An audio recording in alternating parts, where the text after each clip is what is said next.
2014 लोकसभा चुनाव के बाद से ही संघर्ष कर रही कांग्रेस की मुश्किलें खत्म होने का नाम नहीं ले रही है। एक ओर जहां पार्टी अपने नेतृत्व को लेकर असमंजस की स्थिति में है, तो वहीं दूसरी तरफ उसके तमाम सहयोगी दल भी अपनी अलग सियासी राह तलाशने में जुटे हुए हैं।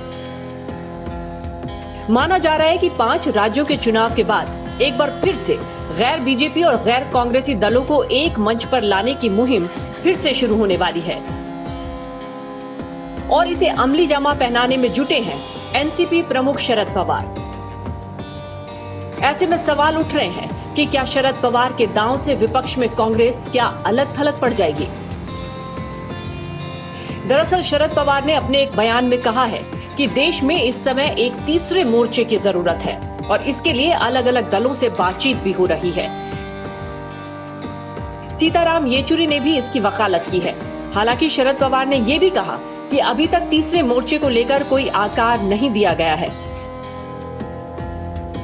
जाहिर है शिवसेना पहले ही पवार की अगुवाई में विपक्षी दलों को एकजुट करने का प्रस्ताव रख चुकी है और अब टीएमसी प्रमुख ममता बनर्जी से लेकर सीपीएम महासचिव सीताराम येचुरी तक अपनी दिलचस्पी दिखा रहे हैं।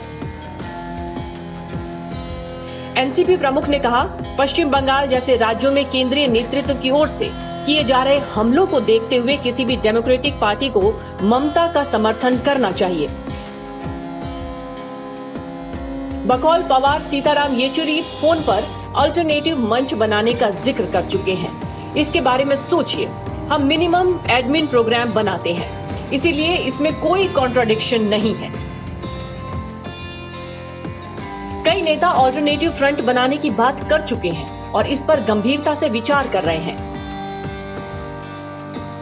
असल में पीएम मोदी की अगुवाई वाली बीजेपी से मुकाबला करने के लिए विपक्षी दलों को एकजुट करने की कवायद पिछले काफी वक्त से चल रही थी, लेकिन तमाम क्षेत्रीय दल कांग्रेस के नेतृत्व में एक मंच पर आने को तैयार नहीं है। लेकिन पवार के तमाम क्षेत्रीय दलों नेताओं के साथ बेहतर संबंध है। टीआरएस, बीजेपी, वाईएसआर, कांग्रेस जैसे दलों के बीजेपी के साथ अच्छे संबंध है, जो कांग्रेस के साथ तो नहीं आ सकते हैं, लेकिन पवार के साथ अच्छे संबंध के चलते उनके नाम पर सहमत हो सकते हैं।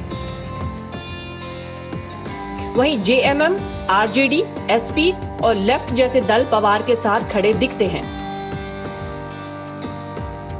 जाहिर है अगर ये दल पवार के नेतृत्व में एकजुट हुए तो इससे सबसे बड़ा झटका कांग्रेस को लगेगा और वो विपक्षी दलों के बीच अलग थलग पड़ सकती है। ऐसे में देखना दिलचस्प होगा कि पवार इस तीसरे मोर्चे का स्वरूप किस तरह का तय करते हैं और कांग्रेस के कौन कौन सहयोगी उनके साथ खड़े होते हैं।